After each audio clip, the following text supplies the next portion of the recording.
السلام عليكم ورحمة الله وبركاته. عايز أقول لك إن الدنيا بتروح لاتنين، واحد بيعافر وشغال ليل ونهار وشغال على نفسه، والتاني قلبه حلو ونيته صافية وبيساعد باللي بإيده، هو بيساعد باللي في إيده.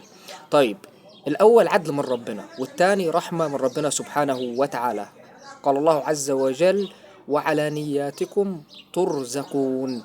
كما قال الله عز وجل: وأن ليس للإنسان إلا ما سعى وأن سعيه سوف يرى. سبحان الله، ربنا يجعلنا من الاتنين دول. وقال المصطفى صلى الله عليه وعلى آله وصحبه وسلم: وإنما الأعمال بالنيات وإنما لكل امرئ ما نوى. طيب، نيتك ليها دور مهم جدا.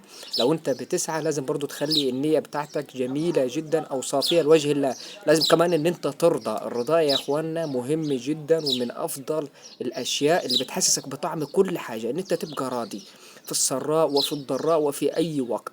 لذلك ربنا يجعلنا من الاتنين دول، أو أنت حاول تشتغل على نفسك عشان تكون من الاتنين دول، تسعى وتعافر، أو تكون نيتك صافية وحلوة وبتساعد باللي في إيدك. مش شرط يكون كتير، بس كفاية إن أنت تبقى راضي وبتساعد لوجه الله.